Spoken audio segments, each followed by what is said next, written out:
Hey there, and welcome to this week's Facebook Live over in the Bringing Business to Retail community. If you're listening live, thank you so much on this beautiful Wednesday, just after lunch, 12:30 Sydney time.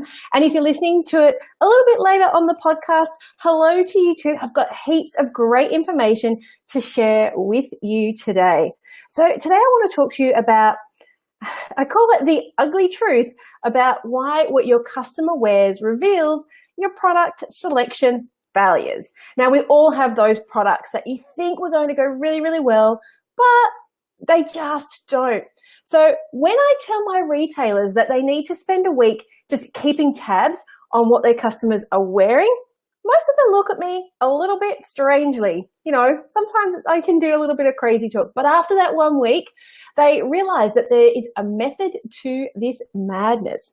You see, when you look at what your customer is wearing, it tells you more about them than you could ever imagine. How is that so? Well, let's go on and talk about it, shall we?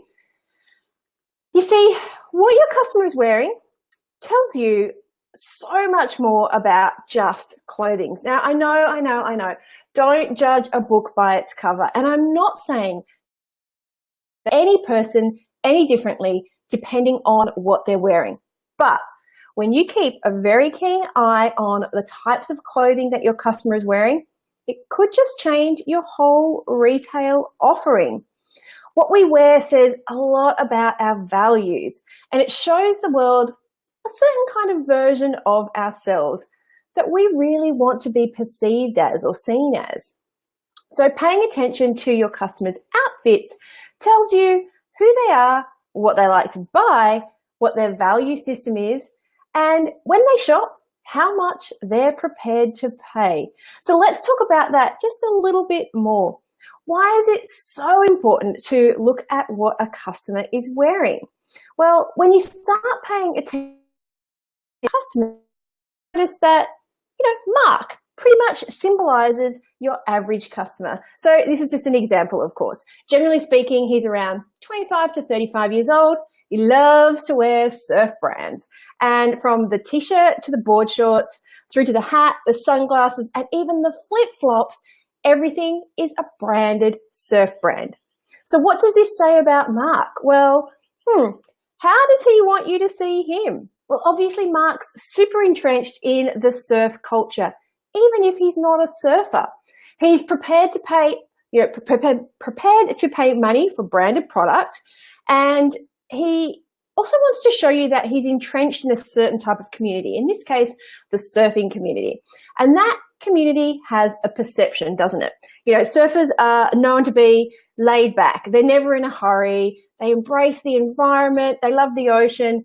And there's a certain bond that comes with being part of the surfing culture. So that's Mark, for example. So let's look at another example, Abby. Now, she's the woman who comes into your store with her branded activewear. Now, when she wears that branded athletic wear, she's telling you that she values the visibility and whatever that brand may be. She wants everybody else to know that she's fashion forward. She's an outdoorsy kind of person. She likes to keep fit, and she probably cares about how she looks. So Abby is telling you that she too, like Mark, is also prepared to pay more in order to look good and to have that association with a certain type of culture. Now, it's important to her that people know that she's on trend and that she cares about her health, her fitness, her well-being, and probably her figure. Right? Now, I know this is a stereotype, yes, but if you have loads of Abbies coming into your store or even Marks, you need to ensure that the brands that you're selling reflect the products that Abby likes to buy. And there's the clincher. The wears tells you about their personality, and you can take that information and you can use that to weed out the products that just don't match your Abby or your Mark's values. Remember, this is all about being seen as a certain type of person. It is all about, having the perception. It is all about perception. That was the word I was looking for. So, when people go shopping, women are especially bad at this. They go shopping and they want to be seen with all of the shopping bags. We've got the Kate Spade bag, and we've got the Tiffany's bag, and all these brands that we want to be associated with. It's because we want the luxury of going to those shops and buying those products. But how many of you have actually continued to use said bags well and truly after you've used the product?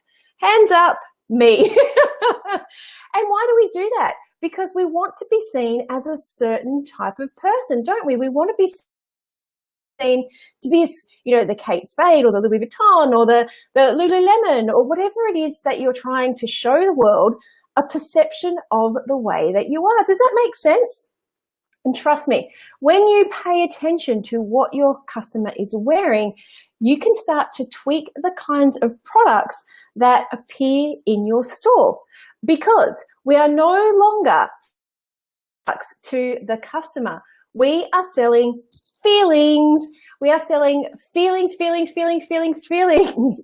And if I can't tell you anything else from today, I've got a free download for you. But if I can't tell you anything else, you don't sell products in your retail store. You sell feelings. And in this case, you're also bringing with that a perception of the person. So we shop at these kinds of stores because we want to be perceived as a certain type of person, to have certain types of values. And maybe that's, you can go from one extreme to the other. You can go the nature lover who carries their Planet Ark bag around, or their reusable shopping bag. That's me. Or you can go right through to the middle of, through to those high-end stores.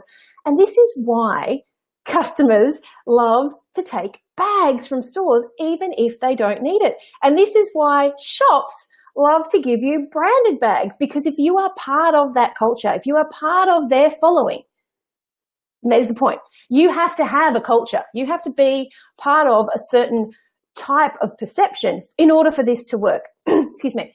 It is no point just giving out a branded bag, just because you want people to be seen with your bag. Your bag has to have an association, or your brand, more importantly, has to have an association. So what is that association that you want your customers to feel and be perceived as when they have your product out and about with them?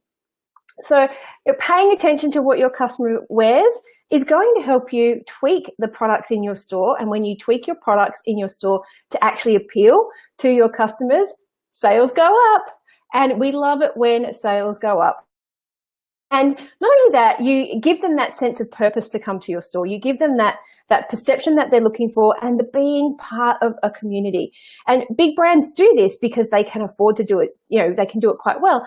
But as an independent retailer, you have an added advantage. You have the ability to mold that to whatever you want without having the big organizational hierarchy ahead of you. So get really, really clear on what you want your brand to be perceived as, and then start looking at how you can watch what your customer is wearing to tweak your product range.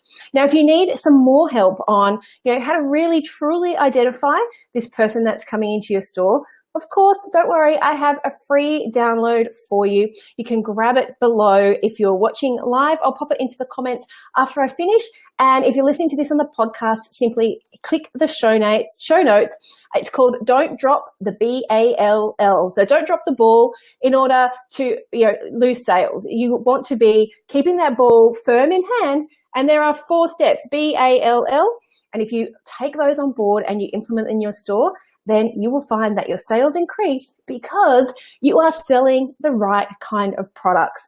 Now, if you need even more help with product selection and working out who your customer is and increasing your sales, and you happen to be in Sydney, come and join me live it's about a month from today, actually. It is Saturday, the 27th of May, and we're going to be doing a live workshop on how to increase your sales and how to, truly target that customer so that you don't have to spend so much time and so much money invested in, because I am about 2 things, personal freedom and financial freedom. And if I can help you get anything in life, I want it to be those two things. And a few tweaks to your business could make the world of difference. So if you want to come and join me live in Sydney on Saturday, the 27th of May, simply visit selinaknight.com/live and grab your spot there. Now, I will also say that I limit this to around about 10 to 12 seats. Depending on how many we can fit into the venue. But this is because you get hands-on time with me to help craft the structure for your business. So I only do a handful of people, so you do get one-on-one time with me throughout the workshop. So if you want to grab your spot in Sydney, come and visit selinaknight.com/live. And if you don't happen to be in Sydney, but you still want some help with your customer, simply click the download and don't drop the ball. So from me here today in this beautiful Sydney day, have a fantastic Wednesday. And until next week, be profitable. Bye.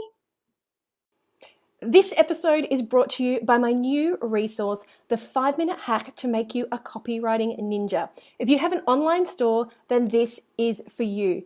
It will show you exactly how you can update your product descriptions in order to make more sales. Download it for free at selinaknight.com/ninja.